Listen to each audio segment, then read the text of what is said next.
All right, here we go. Saib's going to demonstrate some what I call essentially that inside his shoulder shot. It's my jab.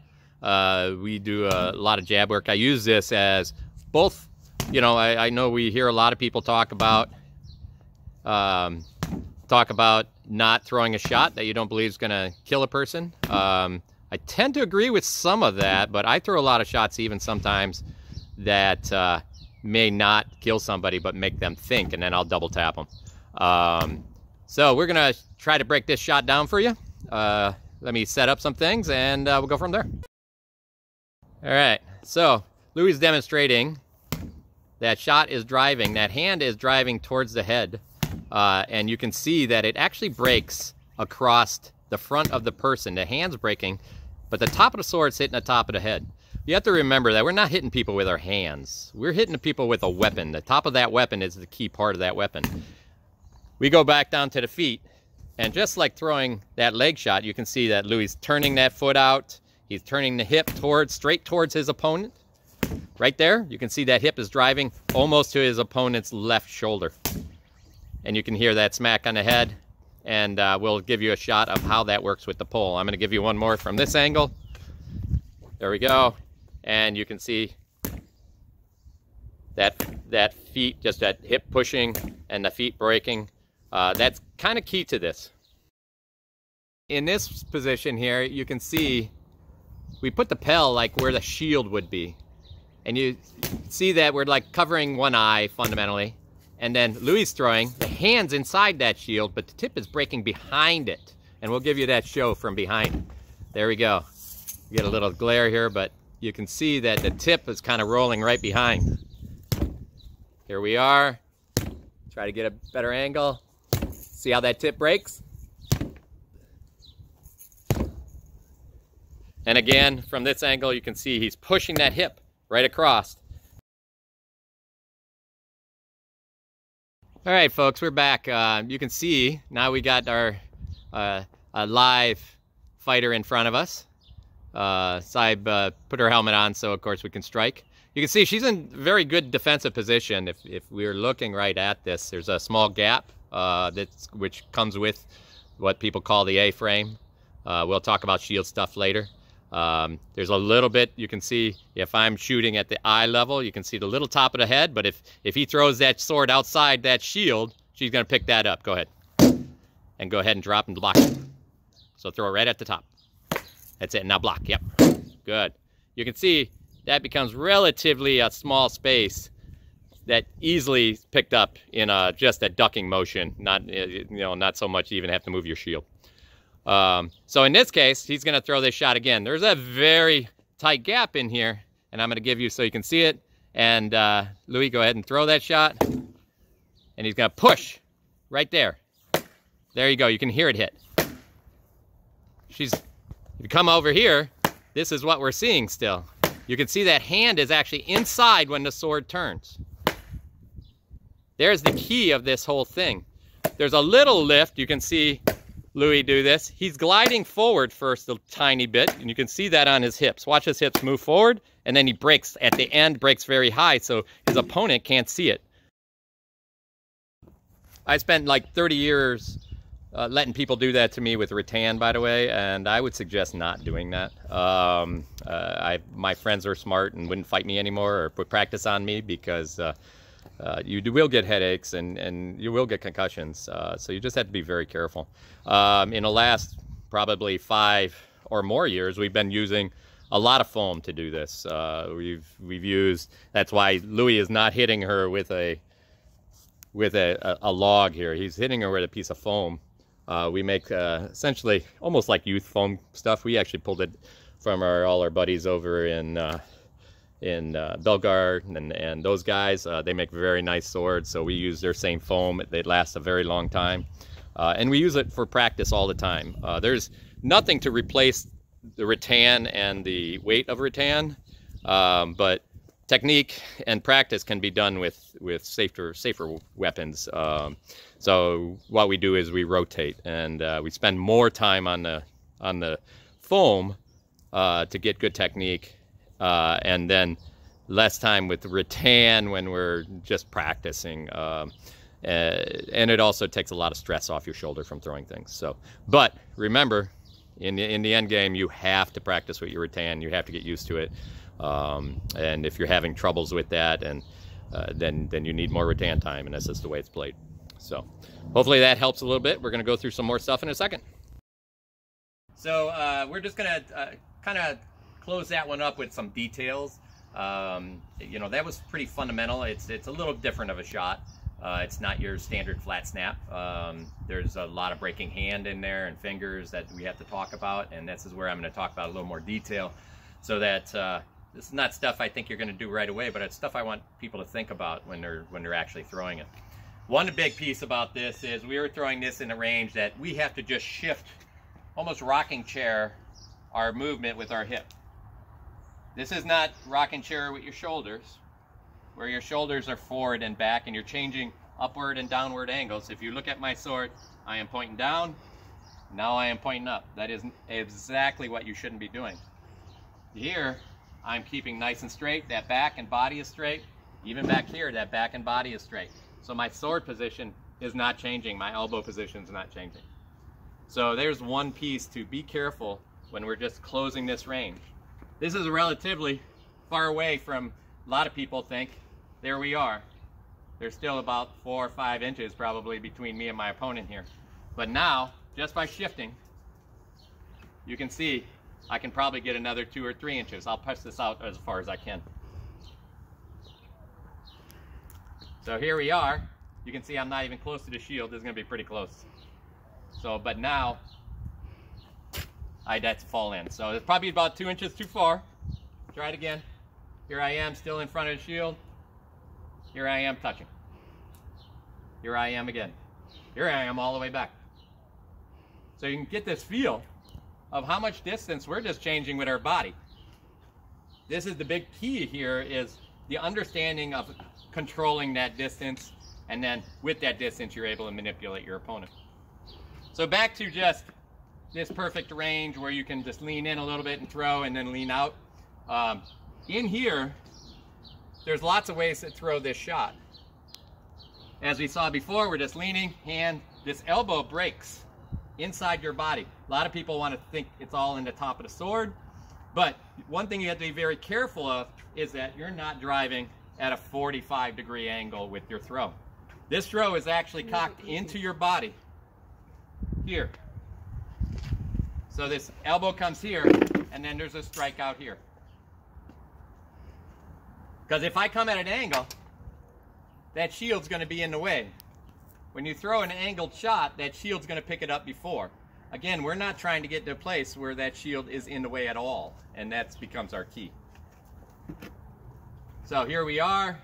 That hand comes right in front of you. You notice that this tip, top of my sword, this tip doesn't fall out. Because if it falls out, it's outside this shield. Here we are. If I let this sword, the hand comes here, elbow comes here, it's right in front of my body still. If I let it fall out, this is what I mean by fall out. People want to rock this. This is absolutely not what you're supposed to do. You bring it in front of you. Look at this sword. It stays almost in position. That top of the sword, that tip stays where it is, even though my hand becomes ready. And then we throw. Right there. Here we are. Right there. Okay? So if I let this roll out, here's what you're going to see happen. That's because the top of that, I'll do it slow, the top rolls, look where it comes. This is all, there's nothing in my way anymore. So you can't, the key on this sword is don't let that top roll out.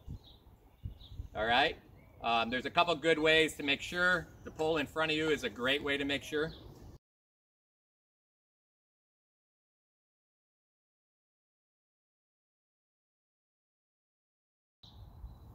We talked about the top of this sword here. There's another thing you want to watch for the top of this sword. You notice that the top of the sword is mostly in front of my head. So if it's not back here over my head, it's actually in front of my head. So there's a little reason why. First thing is, the top of the sword is the part that's hitting your opponent. By being closer to that person, it is harder to see because it's coming faster. He doesn't have as much angle to see that. As soon as I drop it here, well, here's the problem. Now that rotation piece is really hard not to get the top to rotate. If it's here, I can turn this elbow in. If it's back here, look what happens to that thing. That whole sword turns, and then where is my sword going? It's going rotational. There's a lot of concern with people who are like, well, Brannos, you can do that because you're a monster. And I will tell you, I am not. I'm 175 pounds and by far not a monster. The key on this is, and I will agree with this, is perfect timing of body, motion, and throw. And to get that is a lot of work. You have to trust that at the beginning you will hit light until you perfect your motion and all these pieces from toe to fingers into your shot. And then that power, then you'll get to a place where some people will say you're hitting too hard. And I've had this happen with a number of people. The biggest issue I have with this shot with most people is they don't think they're hitting hard enough because they don't feel like they're using their power. The power here is generated in a couple different ways. One is I'm driving towards my opponent, mostly almost like to his left shoulder, to get my hand inside that shield. So we have forward momentum. This drive is also starting by pushing my hip forward right over that front foot. You see my heels free from the ground. And then I grab and grind into this ground. You cannot be standing up and do this. Okay? I'm sure there's a sport or two where you can stand straight-legged and get away with stuff. This is not one of them. You have to get into your legs. The legs get into the ground, and that's where that power is, grinding those feet. You should feel the balls of your feet grind into that ground. If you're on soil, I used to think about picking up the dirt with my toes. All right? So we have forward motion. We have that push and grind from that ground and that hip driving towards that shoulder. So all of this is coming into place. My sword hasn't even started moving hardly at all. Here we go. All of this is now starts at the same time, and we're driving. This is all relaxed until that last second. That last second is that Bruce Lee's punch. So the idea is that 1-inch punch. You relax through the blow, your body generates force, and then you release it all in the end. And that release comes with air exploding out of your system, all of that energy coming out of your system in one space, just like most martial arts. So, next piece. Sai, you want to go ahead? Sai's going to go ahead and do a little bit of, we don't have the T-bar set up here yet for our stand. Later I'll show a video of how we modify our stand again. What she's creating here is, why don't you go ahead and slide behind me so they can see it. She's creating a little bit of what we call the T effect here, of somebody holding a shield. Now my gap here I'm seeing is just this. The idea is I want to be able to break the hand over that spot. So when I break, that would have hit maybe a shield there, maybe a sword, we don't know yet. So like Sir Louis was doing before in the live drill, he drives forward and pops up. That that power in your hand comes from those last two fingers. You've seen this at a couple of other drills. Duke Anton was just showing this. These are your guiding fingers, the two first ones. These are your power fingers. When you push this, when you pull this, this is what that sword does. It whips. If you think about this with two-handed sword, your bottom is your pull, your top is your glide or movement. Here we go. And then we create that leverage. There's not a lot of push in the top. It's the pull from the bottom that creates that snap. Same thing happens inside this basket with these fingers guiding. These fingers will be open as I'm sitting here like this. So I'll be here, I'll start throwing that sword, and these fingers open, these fingers close. If I have full grip here, and I'm throwing this weapon, this is it.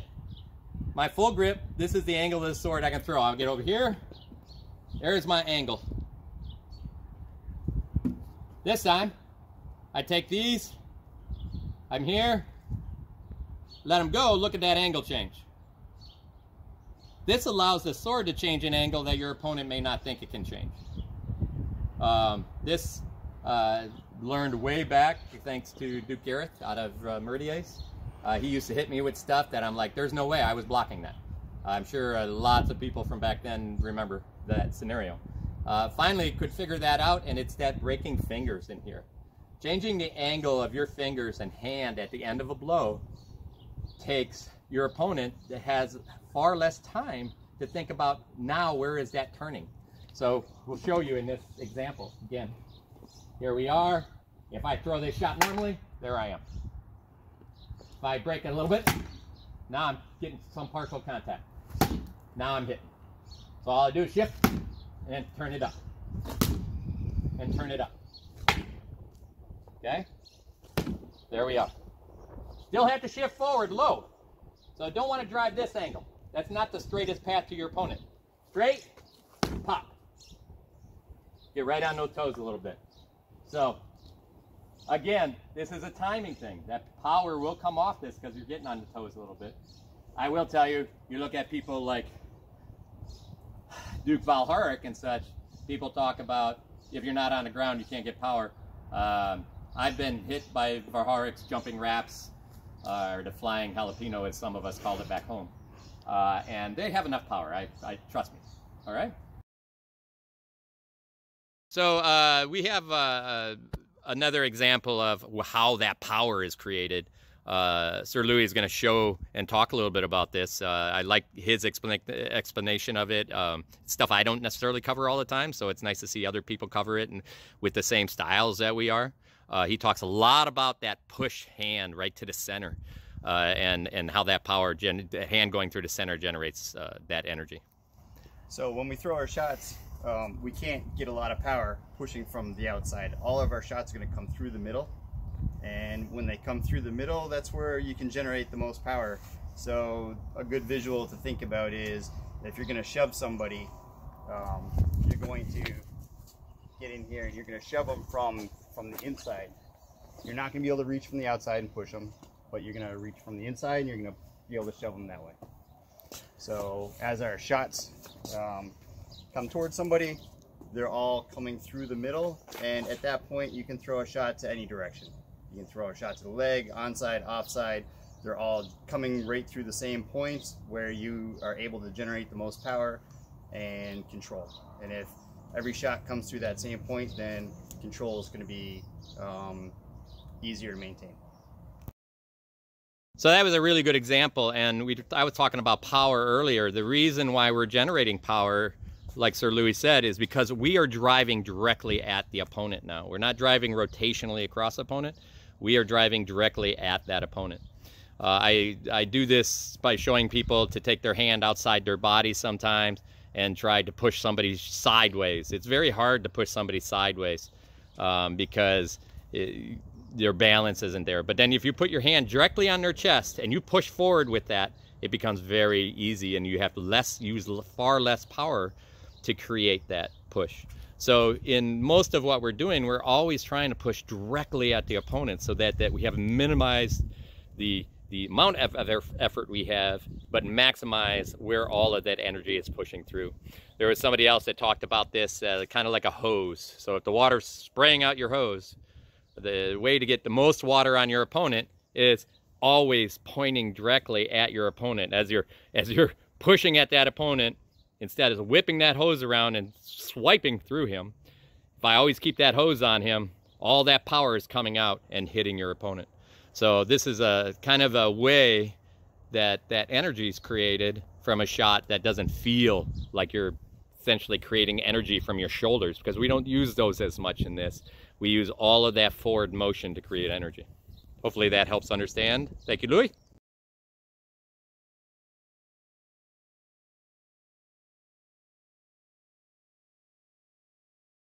We didn't discuss this a lot earlier, but one big part of this is making sure that the return is coming right back as fast as you're going out.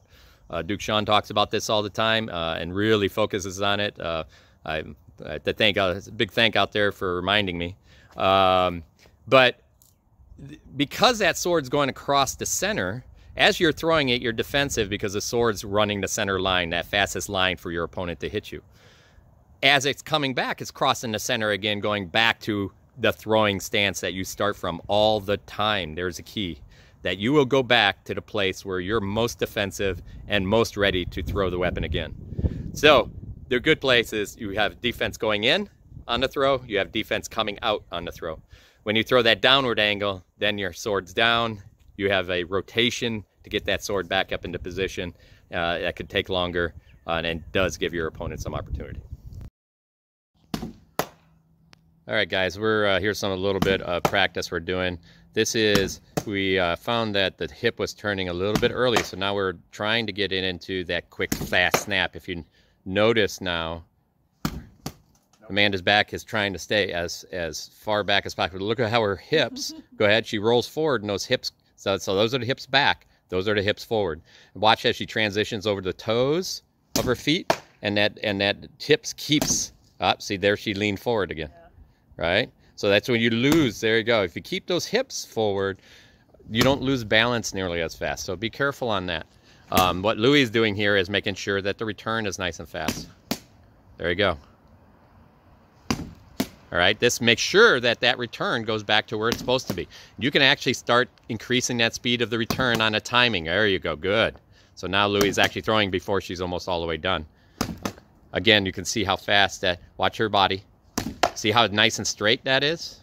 All right. It's okay. You noticed that if you only had to take 6 inches foot forward there to actually catch that balance again. So that was fine.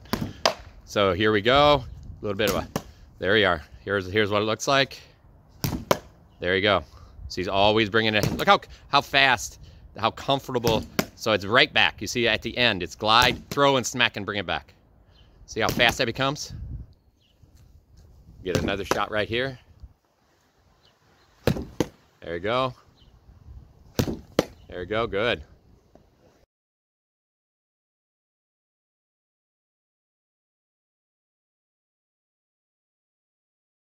There we go, good. Nice practice one. Just reach and shift your balance. Bang, good. Good. Nice and slow will help you develop that balance and understanding. Also understand your real range. A lot of people want to get closer because they think they have to be. You can use these as quick jabs or just touches where you're just trying to get your opponent to think about stuff, and then you can fall in an extra inch or two and really punch those in. So here we want to make sure that you can use good shield defense while you're in there. You can see she comes right back to her shield right after she's done. There we go. This is what many people call the A-frame. We'll talk about that later when we do defensive videos. So you can see again, we left Bob's shield pretty defensive, and side's throwing right over that edge. You notice that sword's about the same angle as the shield edge. So that's something to think about when you're doing these. All right, a little bit more with the shield. The shield actually can add balance to when you do these. And again, don't have to do a million of them. You just need to do them often. Good. One more, Louis. One good one. We finish on good stuff. Yeah, I got a lower there at that time. Very nice. Okay. Good. Very nice. So we're going to take the same shot. You saw it earlier. This time you notice that she is farther back on the board, or kind of probably about 10 inches, 10, 12 probably in there, we can see. And we're going to do this as a little bit of a fall in. So in this case, it's the same thing. What we're going to do is we're creating distance from her opponent. And then what happens is she's going to shift into her front. You notice her head stays perfectly flat through this and falls, and then nice tight setup for a hook wrap or over the shoulder or anything else you want. The key is that she's perfectly in defense and low into her opponent to be able to take anything she wants. You can see how that snaps the last minute. So just do that a couple more times. The key on this one is your back foot. Your feet will tell your opponent what's happening very quickly. In this case, the back foot almost leaves the ground just as it snaps. You see how that sword touches, and the back foot's about leaving as that sword's kind of snapping out with everything else. One more. Good. All right, here's another shot. This is kind of, again, this is the fall in. You can see Louis using rattan. Very nice. And Bob still has a shield nice and tight. In this case, what's happening, in this case, you can see Louis moved out probably about 20, 22 inches here from his opponent, adding another 2 feet. So it's very deceiving that transition because it's smooth. It's a little bit like what I call the train effect. So you're standing on a railroad track, and when that train's coming directly at you, there's no perception difference because there's nothing moving on the sides. The same thing happens to poor Bob here as Louis is transitioning in. He's trying to stay flat-headed. Same reason why we do it in the martial arts, and then bang, he hits. And that foot leaves the ground last second because as soon as that foot moves, you see it. Also, the key reason why we travel, that head travels that straight line is because if Louis pops up early, go ahead, he will start losing his range. So this time, Louis, take your legs, pop up early, and then travel. And you can see what happens right there. Because, again, the straightest path to your opponent is this straight line that he's traveling. You can see right there. Yes. All right, so that's an example of that long, long jab. All right, here's an example. I'm holding a pad here. So we're gonna do this as she's gonna throw, like if I'm Bob, this example. I'd be much more comfortable if she had like foam, but we're gonna do this with her, she's gonna, thank goodness. She's gonna go get her foam and make me feel much more comfortable. So she's gonna, we're trying to get this feel here, and you can see, this is what I see. This is pretty far away. You know, even if I come a little closer, here, I'm gonna give you a feel for, we are probably edge of C range. She can lean in and touch me right here. Right, there we are. She's, in fact, I'll move this back a little bit. She is, without her moving her feet, she can reach out and just touch me with the top of the sword. So now this is where we're gonna move back to. There we go. And she's gonna go ahead and reach out and throw that blow. There we go, very nice. Do it again.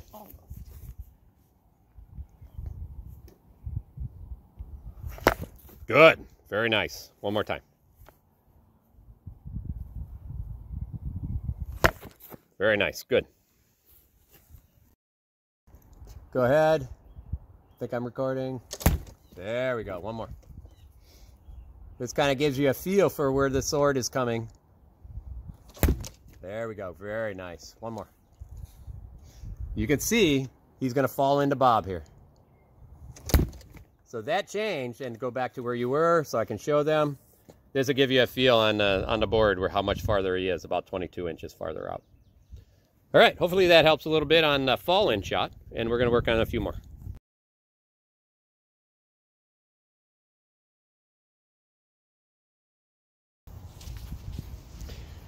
All right, the next headshot we're gonna be showing here, since we didn't get a lot of footage earlier off when I did most of the videos, is going to be the flat snap to the head. This is made for a defense that people tend to look over the tops of their shields. You'll find that lots of different places. Normally they'll hang their sword above it. Louis, can you go hang your sword like Bob's holding the sword here? What this is this working that snap, that flat snap, right to the gap that's open. So the example, so I was working on this shot still, but to give you an example from behind, we put the pole there so that that sword tip doesn't rotate out. We should be shifting forward into that shot and then throwing it, and last minute that sword drops and turns in the gap, just like you can see right here.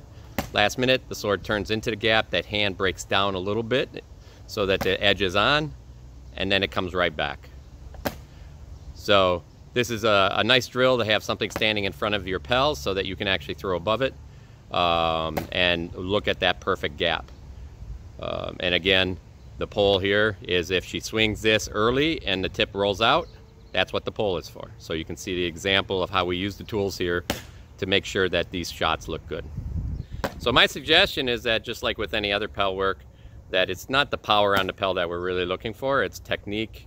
The gliding motion, again, you can see her feet or knees, they glide forward, hips gliding forward as well. Let's get a shot over here. There we go. And then there's a little pop-up at the end so you can get enough height to hit that head. There you go. And that's it. That's okay. Practice. There you go. And push. And I'll call it. Ready? Go! Good. Go! Right. Make sure you're breaking that hand down a little bit at the end. Go! Go! Good.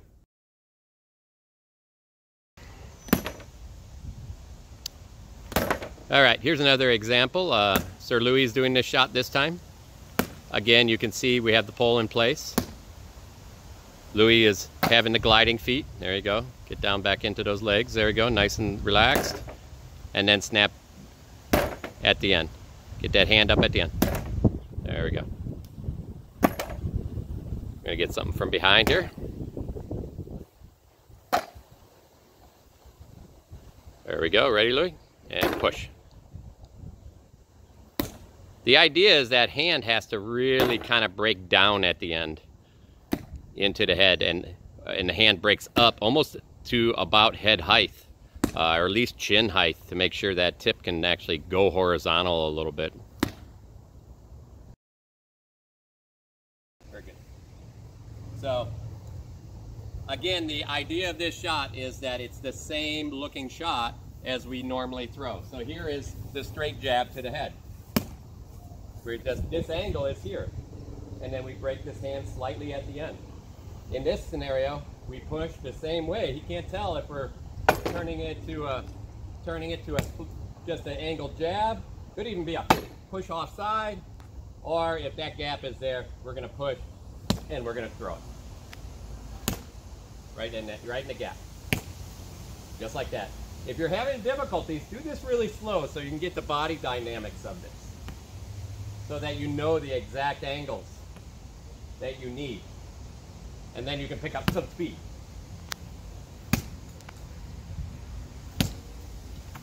All right, so those are some ideas. The angle, again, this is for these guys who essentially have this really tight, looking over the shield edge type of throws. This is a nice, fast, hard to see throw. It's good to have in your bag of tricks, they say. But that's a nice, another good shot to practice on the Pell. Nice. So, the next one we're going to do the same shot. You can see that Sir Louis pushed this really tight corner. You notice he's trying to break at the very end now. And he's really leaning into this corner. The idea being, this guy is turning his sword at the very end. That defense starts getting really tight. So if I'm in here and I'm very tight, it's just like that. Right, like that. Now, sometimes I've been in the sliding version of this works even when that head is actually covered. Or even better, you have a scenario where this angle is covered in this direction. So in here, Louis is going to try it first. He hasn't done it tons, but this is the sliding version where you throw. You're literally going to skip to the side and you're going to throw out to create that gap. Because if he throws just standing there, and I'm here, go ahead, stand there. It's very difficult to hit that, even a dropping gap, because it's really a tiny hole. But if he slides, now he has a much bigger hole, or he can actually go ahead and take the arm. Go ahead. In here. So there's the sliding version of this. You can do, again, do it nice and slow. You're going to punch and you're going to slide here. This is all one movement. This is not I step, I throw. It can be at the beginning if you want to start practicing. Here we are. I slide, I throw. On the same time that foot gathers. I slide, I throw. In this case, then we put it together. Slide, throw.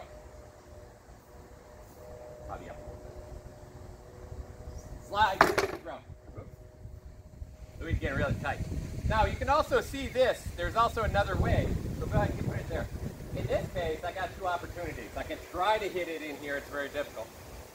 Louis is giving me a little more gap, so I can go ahead and slide and throw. Slide, throw to the eye. I could slide, throw to the arm.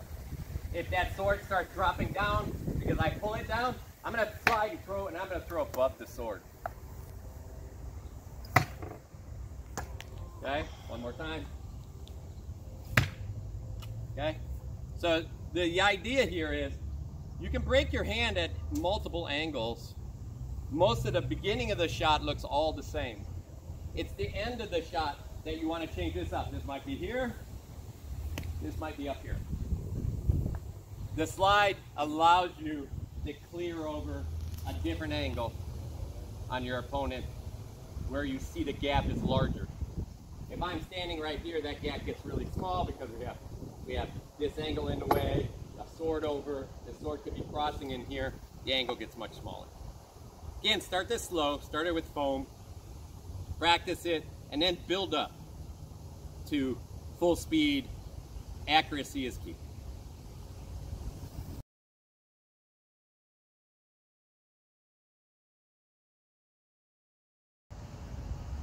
All right, our next shot is going to be two variations of the offside head. Again, this is Pell work, so we're just trying to make sure that we're doing things right. This doesn't need to be fast at the beginning. It needs to be nice and smooth, making sure that you get the body right. Again, you can see us gliding from front foot to, or from back foot to front foot. We still have the pole in place, so we're still doing the same type of shot.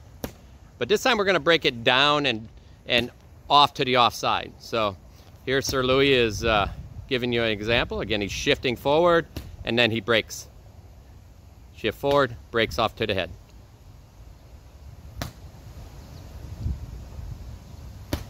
Very nice.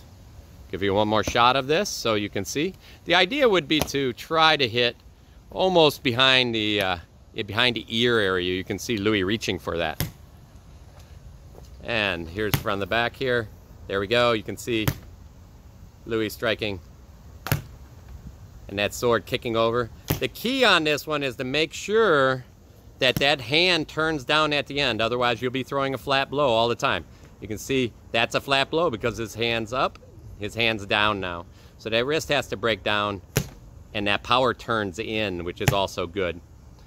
So the idea is if your wrist is breaking into the person, your power generation is also going that way. If he breaks up on this same shot and he doesn't turn it, all of a sudden then he's reaching. That sword's actually traveling on an angle up. So you could actually skip right off a person's head, especially if they lean it away from the offside shot. If they lean away from the good offside shot where he bends his hand, then he's just going to continue traveling through and hit you in the head.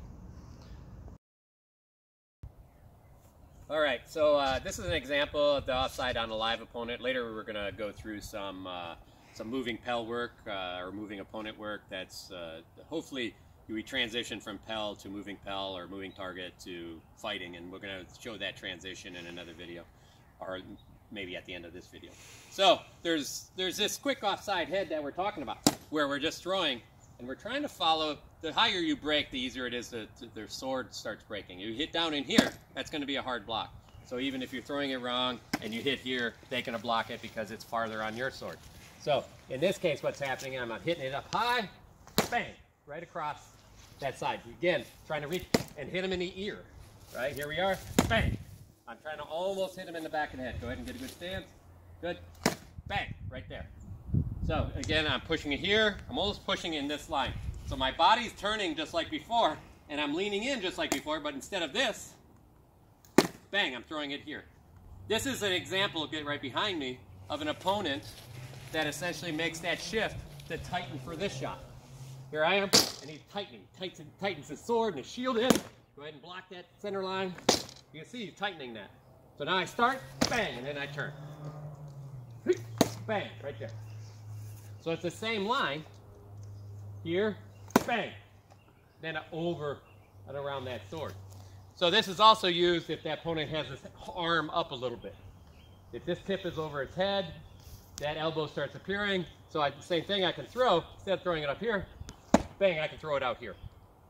There's lots of Molinets to the arms and straight shots to the arms, and we'll go through some of those. But if he's in this position, I can do a couple of things. One is he's taking this line, inside line here away. But I can throw the offside that we're just showing you. I can even break on the other side of his sword with that same shot. I like to bang, right up here. Or I can literally drop down in here and work on his elbow. Or I can work on that elbow higher. So now he drops in, bang, right there. Back of the shoulder. Okay? So there's opportunity there because that shot's being pushed across your body It's going to use a lot of energy in your body.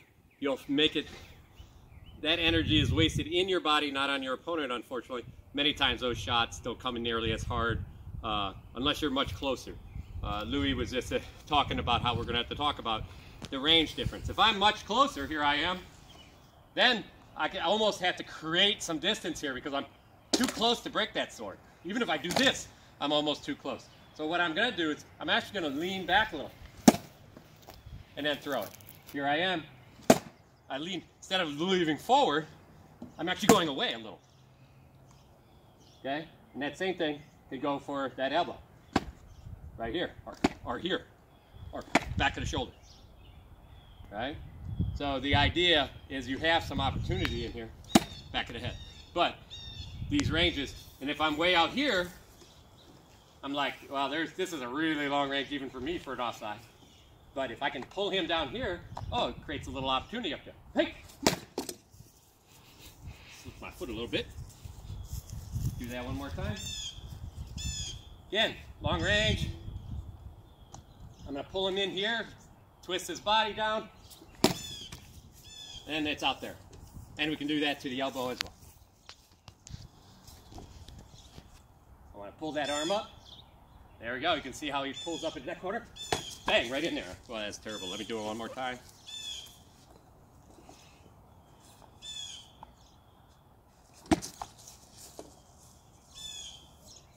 All right.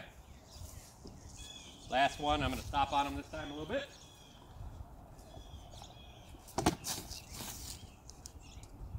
And you notice I'm always trying to flow back into a position where I'm in guard at an edge of range. So you can see we went from edge of C, where we're working on just pushing, which is difficult. Here, bang around, to here where we're really close, and we almost have to create, this is super close, we have to create this room. Okay, so here, I'm literally turning and rotating. Okay, to very far away, where we're falling in. We got to create this. Hey. All right, so that gives you an example. Hopefully that helps a little bit. And we'll move on to another headshot.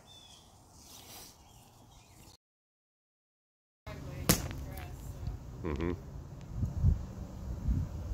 All right, so in this shot, Sir Louis is going to show instead of the push hip, in this case, he's going to actually pull that hit and get counter rotation. So he's going to give a fake to the center, and then he pulls that hip back. You can see how he pulls his hip back and up a little bit and throws that shot. Because you're pulling the hip back, you do lose a couple inches of range. So you have to be aware that this shot is thrown at a closer range than the push hip in the previous video. So let's get another angle of this. Here we are. You can see Louis first goes straight towards like the center with a fake and then turns it. Fake, turn, right. And again, he's not getting quite as much shift, but he's still shifting from rear to front as he fakes, and then he cranks that sword back over. Good. And we'll give you one more shot from the back here. There we go. Very nice, Louis. Very nice. All right.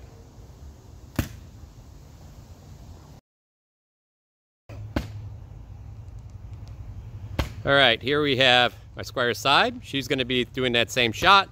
You can see again, she cranks that sword in to make it look like it may be a centerline shot. And then she breaks up and over. And the key is, again, is that motion forward to cover that range. And then that rotation. You can see that the hand actually gets much higher in this shot because that hip allows you to kick up. It's not only kicking forward, but it's kicking up right there. So that hand can travel at a higher angle. Your body twists over a little bit.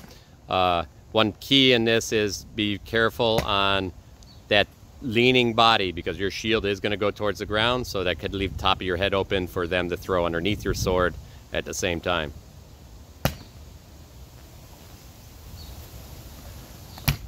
One more angle here. Very nice. And one more shot. Get a good shift. Get it where we can see the shift better here. Ready? And shifting forward and turn. You can see that shift forward, and then the hip kicks back and up. And that elbow flicks up, right up into the air. So the key to remember, not only is your shield dropping a little, but your arm is extended very high into the air.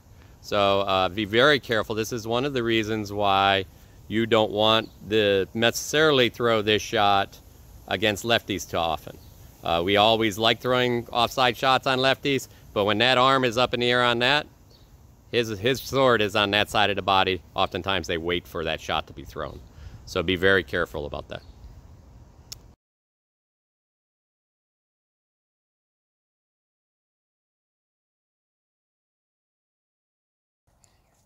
All right, so this video we're gonna do, you can see Bob here. I'm gonna move over for a second.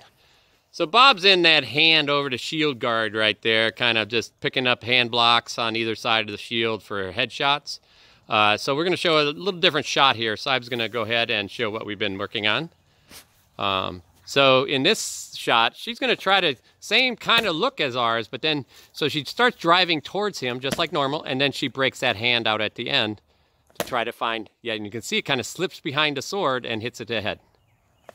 Good. One more. Good. I'm going to show from back here. And then we're going to do a little bit of live on that one. Go ahead and see the sword. And you can see that sword kind of kicks up, be right behind the sword that's standing in front of him. So that same feet are still going. She could probably turn out a little bit on her foot when she pushes forward. Yep, there you go. That's what we're talking about. There we go. Good. That was much better. Do one more. Good.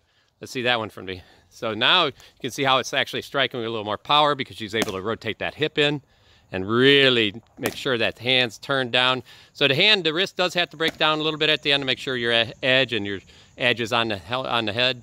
Otherwise, you're going to hit with the flat or a little least close to the flat. There you go. You can see the yellow is their edge. So that's the back edge. All right. She's going to try this on Sir Louis. We're going to set this up. There we go. So Louis is going to do what we call around here the famous Tarquin style, the lazy man style. And you can see, again, it kind of looks like Bob from behind. And she's going to go ahead and throw this shot. There you go. Good. Good. One more. Good. Now we're going to get behind here so we can see it.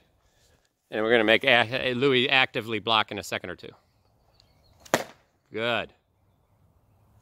Good. All right, Louis. So this time you're going to go ahead and block when you think. Saib, you're okay with a little fake on the other side if you have to. Good. Ah, too big of a fake, right? That's it. There you go. Now break it in the other side of the sword if you have to with a mullen almost. There you go. You can see she can pick which side of the sword she wants on. This makes it very difficult for your opponent to figure out which side to make that block like that. So this is just a small breaking hand. So the wrist is actually breaking out. And I'm going to show an extreme version of this in a second. This actually I picked up from, thank God, Duke Gareth from Meridies. He throws an amazing shot. And I use this a lot just with my normal breaking hand on the snap. But it works here as well. All right, so I'm going to show you, Saib was showing you kind of that breaking out shot. I'm going to show you the breaking wrist shot. This is almost, Duke Gareth in Meridies throws this. You can swear he leaves his hand open. I actually have done this. You just have to make sure it hits something to come back to your hand. And it creates a whip effect for power. So I'm going to show you an example in the other styles, Tarquin style first. So you can throw that here too. So a lot of times I'll start with this one and I'll hit right where they think they're making a good block. Right? So this is an easy block. They're just punching out, blocking. So now what's going to happen is I'm going to throw that and I'm going to break instead. This time you notice, I'm going to throw it slow. I start here like I'm throwing this same shot. But here, I break this hand out. So it changes the angle at the very last second. Louis, go ahead and block this. See the difference? One more time. Right? So this can be also used with a person in a normal shield stance. Has a very nice block. He's a pretty comfortable block for you. Louis is very difficult to hit. So I'm going to throw something that looks like he's blocking perfectly. So now he thinks, okay, I'm blocking perfectly. And then I break it higher at the end. I break that wrist. My hand's almost totally off that sword at the end. A lot of people don't want to give up that control in a lot of ways, and I'll get my rattan so you can see it again. You just have to be aware that it has to hit something and come back into your hand, but you also have to trust yourself. This can, if you totally miss, be careful. You can kind of pull a little bit, but get used to it first. Start out with something light, and then I'm going to get a little heavier sword. Wherever that is, right here. And I'll do that same thing. There we go. Here I am. On the sword, on the shield, on this. Hey! He's going to make that. He's making a good block. I just broke above it. Now into the other side. There we are. You can see. I'm going to hit that head. There we go. You can see he's making an easy block here. This is pretty simple. All I did is break this out this angle. And now he has to be careful because I can throw that offside too. So he has to watch both. So here we are. Sorry. Good. Right, exactly. So that'll give you an idea for the breaking hand.